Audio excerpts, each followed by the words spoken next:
Oke, jadi kalau dari Ko Andi ini kira-kira ada gak sih tips atau kalau buat para penonton yang mau mulai terjun ke dunia misalkan komersil terutama, ada saran gak sih dari gear sampai ke tips-tipsnya? Kalau untuk awal-awal mulai kan biasa kita dari freelance itu kan biasanya hybrid ya, ambil foto iya, ambil video iya, kayak termasuk saya juga kayak gitu kan. Kalau saya dulu pakai Lumix dan itu memang saya rekomendasiin. Pertama karena memang value-nya mereka cukup oke. Jadi maksudnya dengan harga yang mungkin di bawah kompetitornya, kita dapat value yang lebih banyak, fitur-fiturnya lebih banyak kayak gitu. Jadi kayak menurut saya kamera Lumix itu punya value yang tinggi, recommended banget buat yang baru mau mulai dan ambil kerjaan hybrid, foto iya, video iya, kayak gitu. Kalau misalkan eh dari misalkan kan ada rumor yang kayak orang nggak terlalu demen misalkan pakai Micro Four Thirds. Dari Ko Andi sendiri kayak kenapa mah dari Ko Andi misalkan Micro Four Thirds masih viable gak sih buat kerja terutama? Kalau kita ngomongin sensor, Micro Four Thirds ya, kita ngomongin secara sensor ya, bukan secara teknologi sensor yang sekarang gitu ya. Jadi maksudnya teknologi sensor itu walaupun sekarang Micro Four Thirds sensornya kecil, tapi kalau mau dibandingin sama dulu kan saya pakai Canon 600D. Sensornya kan lebih gede dari MFT gitu kan. Tapi ya secara kualitas itu MFT ini jauh lebih bagus daripada 600D yang dulu gitu. Itu karena teknologi sensornya udah lebih baru. Jadi kalau kita ngomongin viable, mumpuni apa enggak itu ya menurut saya MFT itu masih mumpuni banget. Terbukti juga sebenarnya MFT itu kalau untuk di luar itu banyak orang pakai loh sebenarnya. Cuman di Indonesia aja mungkin lebih kurang terkenal dan mungkin marketing si sebelah lebih kenceng gitu kan. Jadi ya semua yang baru mulai itu pasti kameranya brand itu. Kalau misalkan dari eh gearnya sendiri ada spesifik kayak apa namanya? Kalau tadi kan 600D, kalau Canon, kalau dari Koko sendiri rekomendasi gear untuk pemula paling pertama budget terbatas. Oke, kalau menurut saya budget terbatas ya. Ya mungkin bisa, menurut saya sekarang kalau dari Lumix itu ada Lumix G95. Menurut saya kalau buat mulai itu ideal banget buat mulai. Karena dia udah bisa vlog juga kalau G95 itu. Kalau saya kan awal-awal mulai dari G85. G85 itu belum bisa vlog. Dan 4K-nya masih terbatas, kalau nggak salah ya. Itu terbatas 30 deh kalau nggak salah. Jadi kayak nggak bisa 50. Sedangkan kalau saya mulai dulu kan saya lebih sering liputan event, saya sukanya itu liputan event itu saya record di 50 karena bisa saya slowin kalau perlu kayak gitu kan. Jadi lebih kayak in case Iya, ada beberapa hal yang perlu di slow mo bisa di bisa slow saya mo. slow-moin jadi nggak usah setting, oh ya nggak usah bolak-balik setting lah, jadi tetap 50 terus aja saya record kayak gitu. Jadi secara fitur menurut saya paling ideal tuh sekarang, bukan ideal, paling minimal banget itu buat mulai itu G95 di Lumix G95 kayak gitu. Lensa. Kalau lensa menurut saya native-nya si Lumix lebih bagus sih pakai native-nya Lumix ya. Jadi biar biar lebih AF-nya biar lebih reliable juga. Karena kalau kita pakai adapter tuh kadang AF-nya nggak seakurat kalau kita pakai lensa native. Kalau lensa itu recommended saya itu paling ya di yang budgetnya ekonomis ya. Ekonomis itu bisa pakai Sigma yang contemporary itu bisa. Menurut saya itu bagus juga lensa Sigma contemporary. Atau ya kalau mau memang pakai Lumix punya ya si Leica 25. Leica 25 itu boleh lah, ideal lah. Menurut saya itu ideal. Saya sampai sekarang pun masih pakai. Tapi ya menurut saya kalau lensa itu nggak harus new. Boleh yang used tuh nggak masalah kayak gitu. Kalau sampai di momen mana menurut Ko Andi kita mulai perlu invest di lighting atau dari awal pun sebenarnya kok bisa invest di lighting juga? Oke. Lighting ya, oke. Menurut saya kalau lighting itu kita bisa invest dari awal banget, tapi bukan lightingnya. Tapi lebih ke gimana cara kita setup lightingnya kayak gitu. Soalnya kalau lighting itu ya gimana mana sewa gampang kalau lighting kayak gitu ya. Kurang lighting berapa banyak kita sewa aja kayak gitu. Lebih ke invest ke bagaimana cara setup lightingnya dan nama-nama lightingnya misalkan key lights, fill light, rim kayak gitu, lain-lainnya lah. Jadi invest ke pengetahuan lightingnya itu lebih penting daripada kita invest lightingnya langsung kayak gitu. Jadi lebih ke belajar bagaimana cara bahasanya painting with Light. Painting with light. Karena ya fotografi painting with light kayak gitu. Makanya saya pernah bikin video YouTube tuh ada yang bilang dia komen di bawah nih, ngapain apa kayak MFT ISO-nya noise banget gitu loh, katanya gitu loh kan. Saya jawab ke dia, ya kalau misalkan kurang lighting kita tambahin lighting. Ngapain tambahin lighting? Dia reply kayak gitu, ngapain tambahin lighting? ISO lah di boost ya. Saya bilang aja selamat berjuang aja kayak gitu. Karena personally aku kalau ngeliat kayak komentar-komentar yang kayak gitu tuh kayak ini loh, lo bisa megang kamera termahal di dunia, kalau lo nggak bisa ngatur lightingnya, Nggak bisa. ampas tetap. Iya, karena fotografi basically ya painting with light kayak gitu. Kayak kalau kalian lihat film Hollywood pun, mau mereka pakai kamera yang mahal kayak gimana pun juga, yang bikin itu kelihatan bagus tuh nomor satu, bagaimana cara mereka Nge-set lighting. set lightingnya. Karena Iya. mau kalian pakai Arri Alexa, kalau nggak ada lighting atau kalian udah di tempat gelap terus taruh gitu aja press record, hasilnya nggak bakal bagus. Betul, betul. Saya lebih ke mikirnya lighting itu kita bisa atur buat kontras rasionya yang kita mau kayak gitu sih. Kontras rasio soalnya kalau kita mau ngedit mungkin bisa di post pro tapi PR banget kalau menurut saya ya. Sedangkan kalau misalkan kan kata orang itu ngapain pakai lighting ngeboost ISO aja, dia ngeboost ISO kan kontras rasionya nggak berubah, tetap aja kayak makin terang semuanya gitu kan, yang gelap makin terang, yang terang makin terang kan gitu kan. Sedangkan kita lighting kan kita bisa atur. Di sini kurang lightingnya kita tambahin di sini satu. Di belakang terangan kita dim lagi atau dikasih flag atau apa gitu kan bisa kayak gitu kita atur kan. Kalau dibilang ngandelin ISO dong ya selamat berjuang aja kalau saya bilang kayak gitu.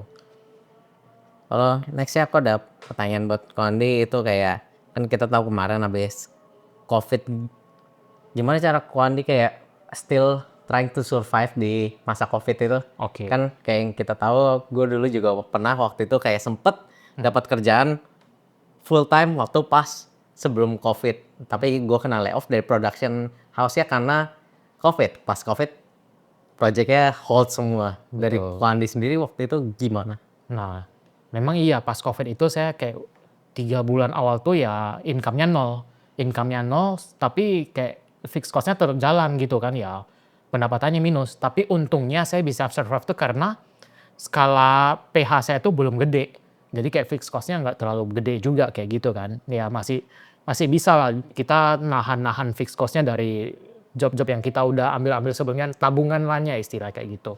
Jadi ya saya bisa survive tuh karena luckily itu ya kata orang ya kok perusahaan kecil banget gitu ya. Tapi luckily karena itu saya survive dari COVID ini. Karena fixed cost-nya nggak gede kalau perusahaan kecil kayak gitu. Karena kayak kalau udah gede kan harus mikirin kayak gaji orang. Betul. Nah itu yang Dan bisa sewa tempatnya biasanya mereka punya kantor yang sewanya jadinya lebih mahal. kan jalan terus kan fixed cost-nya kayak per bulan kan bayar terus walaupun COVID ya tetap bayar terus gitu kan. Ya mungkin dikasih kompensasi tetap ya mereka sebagai misalkan tempat office ya mereka cari duit juga ya nggak mungkin di hold sama sekali nggak usah bayar gitu ya agak nggak mungkin kayak gitu. Kalau tips and trick dalam masalah bisnis production house ini sendiri dari Kondi ada gak sih kayak apa yang mereka harus pikirin dari awal yang sebelum mulai bikin PH kayak siapin attitude-nya kayak gimana kah, atau ya kok dari Kondi tipsnya kayak atau nggak biar in business side ini tuh nggak bleeding money gitu loh. Oke, kalau menurut saya tipsnya itu ya, kalau menurut saya, tipsnya ini sebagai saya jadiin value dari company saya juga. Jadi ada satu dosen dulu ngajarin saya tentang namanya semangat magis. Pernah denger nggak? Semangat magis? Nggak. Nggak pernah ya. Jadi dosen saya dulu ngajarin saya tentang satu istilah ini, semangat magis. Dan ini saya jadiin value corporate saya gitu kan. Semangat magis itu kayak kita harus memberikan lebih dari yang kita di demand gitu loh. Misalkan si company ini minta, nanti tolong bikin ini ya kita kasih satu value lebih buat si company ini. Sehingga ya kita bisa long term kayak gitu. Lebih Boleh ke ada situ. contoh sedikit misalkan? Misalkan ya, jadi saya pernah kayak, saya pernah paling seringnya nih kayak, nanti kita project ini pakai alat ini aja ya, kameranya ini aja ya, lightingnya ini aja. Kan awal-awal kan kita listin semua gitu kan. Tapi pas ya hari H syuting saya muncul dengan value yang lebih banyak dari yang mereka udah demand kayak gitu. Misalkan dengan saya awal-awal krunya, oh budget mereka krunya 2 orang nih, saya kasih 3 nggak masalah, saya potong dari profit dikit nggak masalah, saya kasih 3. Misalkan juga, budgetnya cuman lighting-nya cuman misalkan lighting kita bisa cuman pakai yang, 300D misalkan atau berapa ya, saya merasa, "Oh kayaknya 300D kurang nih." Ya saya kasih yang se yang penting si klien ini bisa menggunakan hasil yang maksimal kayak gitu. Walaupun kadang itu ambil dari profit yang company punya profit buat kasih value ke mereka, menurut saya itu nggak masalah, asal tetap profitable si company kita gitu. Jadi kita kasih value yang lebih buat si klien, lebih dari yang mereka udah minta, dengan catatan ya kita tetap harus profit kayak gitu. Kalau dari ini kan tadi ngomong perpajakan kan artinya eh, PH ini kan udah company kan. Hmm. Apakah dari Koandi sendiri ada memisahkan finansial antara duit company dan duit sendiri, walaupun kan overall sebenarnya ya punya Koandi sendiri gitu. Apakah better untuk dipisah buat bisa eh, membedakan mana yang profit company, mana yang Ya, menurut saya itu memang harus dipisah. Jadi ya kayak tadi, jadi sebagai membedakan nih mana yang duit company, mana yang duit pribadi gitu kan.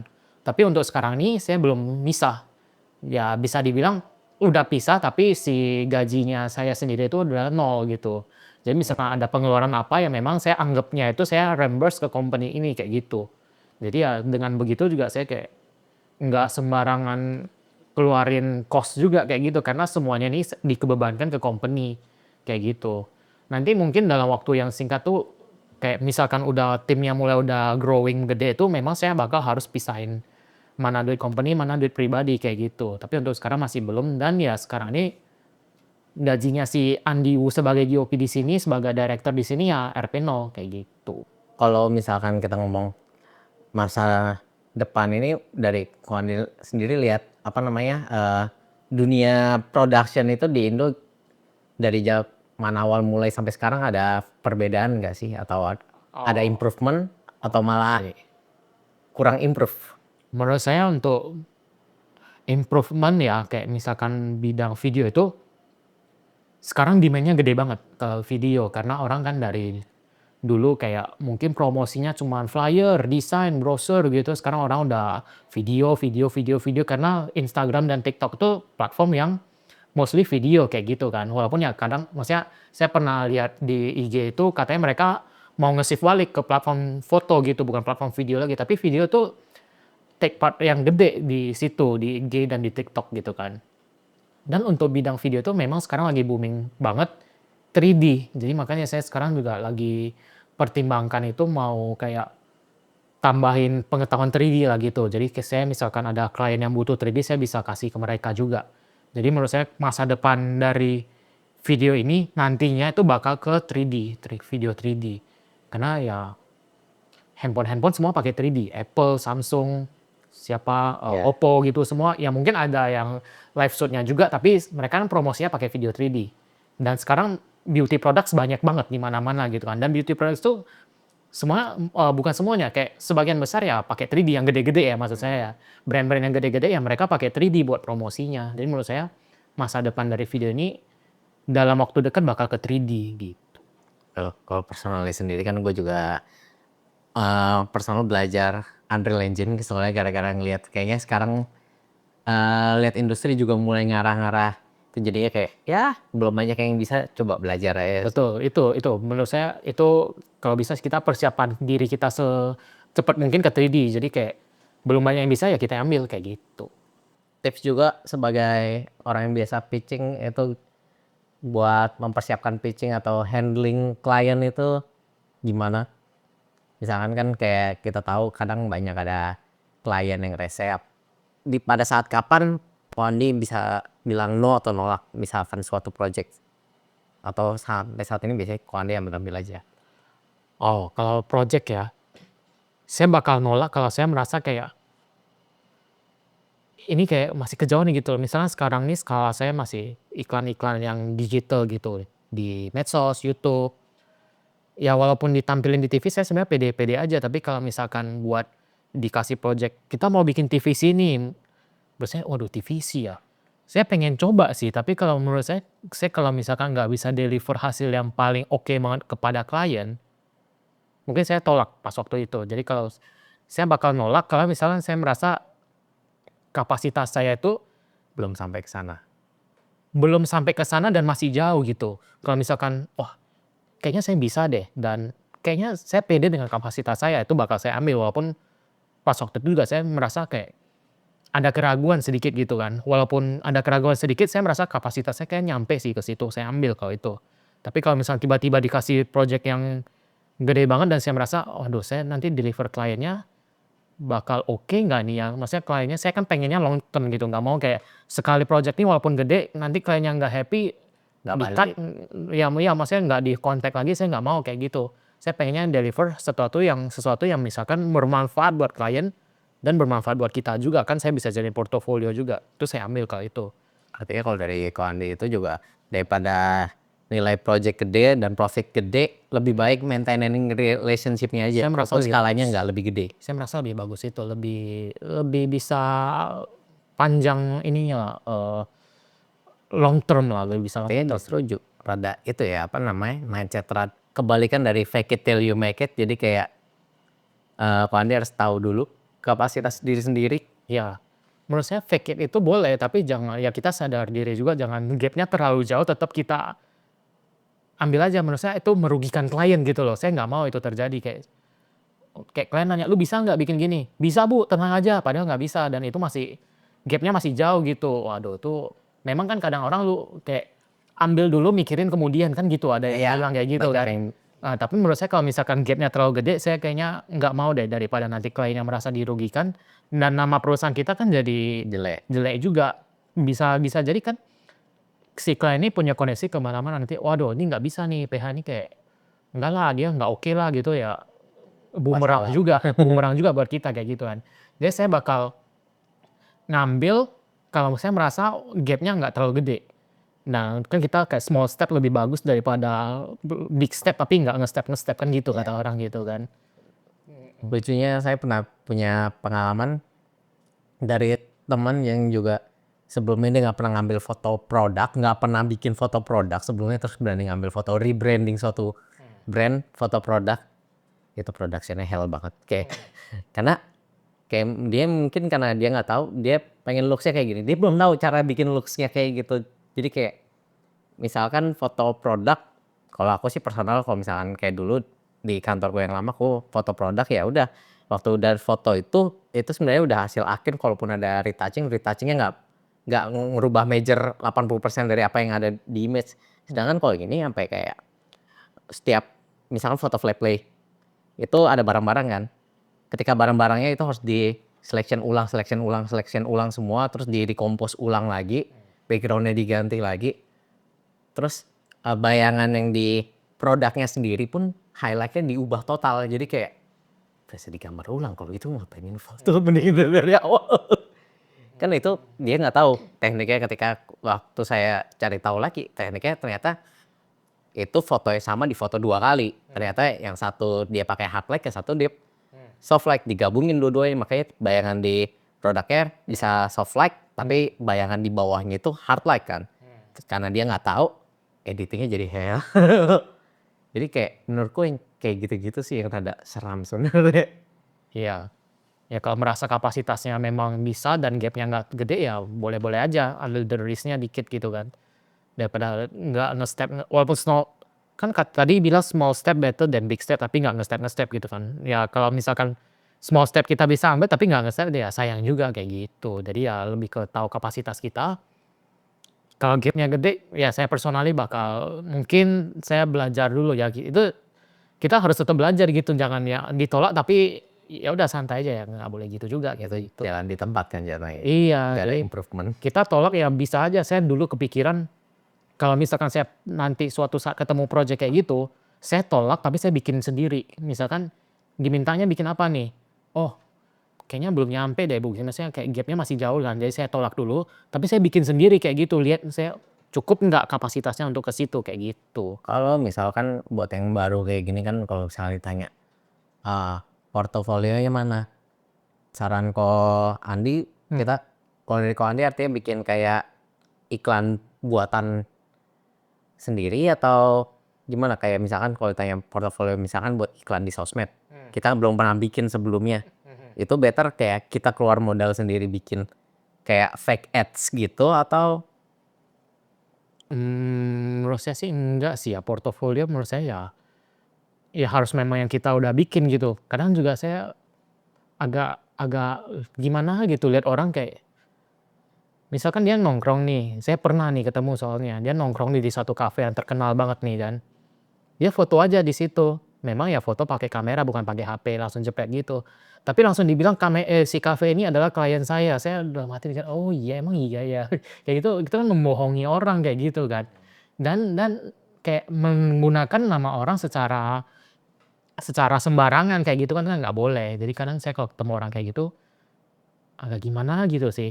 Nah yang tadi menurut yang saya bilang itu kayak bikin sendiri itu bukan kayak gitu. Jadi misalkan ada klien itu minta 3D, kita misalkan gitu kan. Saya belum bisa nih 3D nih, tapi ada klien demand buat video 3D. Saya bilang, mmm, karena saya merasa kalau misalkan pas waktu itu kapasitas saya masih belum nyampe, gap-nya masih gede, mungkin pas waktu itu saya tolak dulu. Tapi saya bikin juga, maksudnya sesuai dengan yang dia mau. oh jadi kayak Iya. berdasarkan brief klien yang Iya, coba bikin aja saya seakan-akan kayak saya terima, tapi kayak ya udah saya buat personal aja. experience sendiri aja kayak gitu. Kalau misalkan bisa nanti misalkan ada datang lagi, ya udah, "Bisa Bu, kita ambil, bisa Pak, kita ambil," kayak gitu. Tapi biasanya waktu diambil kayak gitu langsung dikasih portofolio yang waktu itu yang Andi pernah coba bikin atau Saya bakal kasih, "Ini yang pernah kita bikin Bu," tapi saya nggak bakal ngeklaim, "Ini saya bikin buat si company ini Bu, si company ini ada klien saya nggak bakal ngeklaim gitu. cuma bilang ini yang saya pernah coba kerjain? Iya, kayak gitu. Itu better daripada ngeklaim, "Wih saya udah handle company ini company ini company ini," tapi fake kayak bikinan sendiri doang kayak gitu, saya merasa itu kayak bohongin klien kayak gitu. In the end di dunia kayak gini trust itu penting sih ya. Sangat penting. Kalau dari para penonton ini kalau misalkan ada yang mau belajar technicality-nya sendiri, kalau Andi ada saran nggak sih misalkan better kayak misalkan ada yang mikir apakah masuk sekolah sinematografi itu lebih baik atau, ya mendingan belajar sendiri terjun? Oke ya. Saya sejauh ini belajarnya sendiri, mostly dari videonya si Mas Gundrok itu. Jadi itu recommended banget sih channel Mas Gundrok. Dari situ memang kita bisa belajar banyak, tapi saya ada kepikiran juga buat, ikut sekolah bukan sekolah yang formal ya, bukan bukan Jatuhnya bootcamp gitu? iya mungkin kayak gitu. Saya pernah kan ada satu seminar workshop di SAE. SAE tahu nggak ya? Saya lupa kepanjangan apa ya SAE itu Ya ya? ya sering dengar tapi Ya, nggak terlalu SAE Institute gitu kan. Nah, pas di situ saya ada kepikiran apa saya ikut sekolahnya ya, dan menurut saya maksudnya itu kan lumayan cost-nya lumayan gede. Saya pernah cari tahu kan cost-nya lumayan kan. Kalau misalkan ada budget-nya saya bakal ikut. Jadi menurut saya kayak kita bisa nyari pengetahuan di luar tuh bisa, tapi kayak misalkan ada budget buat ikut sekolah yang ngeles ataupun sekolah yang memang sinematografi gitu ya kita harus ikut. Selain kita bisa nambah ilmu yang kita mungkin nggak dapat di luar, ya kita bisa nambah teman yang memang ada di industri itu, kayak gitu. Jadi ada nggak sekedar ilmu yang kita bisa dapat di sekolah, kalau koneksinya. koneksinya kayak gitu. Kalau kita nonton video YouTube kan kita nggak dapat koneksinya, tapi kalau kita ikut sekolah kan kita dapat koneksinya kayak gitu. Seberapa penting koneksi itu buat, Ko Andi di dunia Menurut saya production? menurut saya tuh kalau kita mau bikin sebuah company itu koneksi itu penting banget. Karena ya sejauh ini mostly, project-project saya itu adalah dari koneksi ke koneksi ke koneksi kayak gitu. Bahkan dibilang saya pernah nge-ads itu belum mungkin caranya salah juga ya, maksudnya belum bener caranya gitu kan. Saya pernah nge-ads itu ya hasilnya masih lebih bagus yang dari mouth to mouth, masih lebih banyak klien dari situ kayak gitu. Karena biasanya karena dikenal jadinya Lebih trust lah. Jadi kalau lihat iklan random kan kadang orang, "Bener nggak nih?" Kayak gitu kan kurang trust-nya kayak gitu. kalau buat yang misalkan pada masih bingung biasanya ada saran nggak sih buat mencari koneksinya itu paling buat awal-awal? Oke. Itu saya pernah bilang banget kalau itu, kalau saya sendiri koneksi saya adalah dari kuliah dulu, organisasi yang saya ikut dulu itu. Koneksinya banyak banget dari situ kalau saya ya, dan project saya memang dari awal itu kayak nge-kickstart-nya itu project-project dari sana semua gitu. Kayak kan saya kayak kenal senior ini, senior itu gitu. Nah, cara saya ngejelasin ke orangnya soalnya memang udah beberapa orang pernah jelasin, maksudnya pernah nanya, saya jelasinnya kayak gini, pas ikut organisasi nih, pas kita kampus, maba nih, kita ikut organisasi gitu kan. Ikut organisasi, kita harus aktif, jangan sekedar nebeng nama gitu. Pas kita aktif itu kan kita kenal senior A, senior B, senior C, senior D gitu. Pas mereka udah lulus semua kan si A nih ke company A, B ke company B, C ke company C, D ke company D. Nah, pas waktu itu ya kita memang udah harus branding diri kita juga gitu. Andi ini apa? Andi ini videographer komersil gitu. Pas mereka udah ke company A, B, C, D ya mereka selalu ingat, "Oh saya butuh videographer corporate nih, komersial nih. Oh iya si Andi kan gini." Langsung dia kontak saya kan gitu kan. Jadi menurut saya ya koneksi yang paling enak didapatkan itu pas kita kuliah, ikut organisasi dan aktif gitu. Walaupun ya sejujurnya itu bikin saya telat 1 tahun, 1,5 tahun, 1,5 tahun buat lulusnya, tapi menurut saya itu worth it banget. Kalau yang, pertanyaan personal lagi buat Ko Andi ini, apa yang bikin lebih tertarik ke dunia komersil daripada misalkan kan orang pertama kali foto kan, Iya. mereka kayak orang pada ngincarnya misalkan fashion, beauty, Iya. kenapa langsung ke arahnya komersil? Saya awalnya udah coba juga sih, kayak awalnya ke wedding, awalnya ke Sweet Seventeen, ke event, dan ke corporate juga. Jadi udah cobain semuanya dan merasa, saya di wedding kayaknya nggak cocok nih, kayak gitu loh. Jadi saya pas syuting buat corporate, enjoy aja gitu, kayak nge-set lighting-nya, ngekonsepinnya, produksinya, ngeditnya gitu kan kadang ngeditnya juga nggak yang sekedar cut, nyambungin kan enggak juga, kan kadang ada efek-efek apa gitu kan. Saya enjoy banget untuk kerjain corporate, makanya kayak saya udah mikirnya, kayaknya saya kerjain corporate lebih enjoy gitu loh, lebih menikmati kerjaan. Makanya pas saat itu saya nggak terima lagi yang wedding, yang Sweet Seventeen, event corporate saya masih karena masih nyambung lah sama sama niche yang saya pegang gitu kan. Makanya saya sekarang lebih ke, ya udah klien saya ini saya fokus ke klien corporate. Klien perorangan saya bakal ambil, tapi kalau itu maksudnya kayak kalau ini memang teman-teman saya doang gitu, kayak gitu paling biasanya. Oke, kayaknya buat, episode kali ini itu aja. Thank you banget Ko Andi udah banyak share, terus mungkin boleh di-share sosmednya Ko Andi, bisa dilihat dari YouTube-nya dan Instagram-nya, entar gue tinggalin di kolom deskripsi. Siap. Dan ya mungkin next time kalau aku ada konsep lagi mungkin bisa collab bareng lagi sama Ko Andi. So, keep craving, keep learning. Alvin out. See you next time. Bye-bye.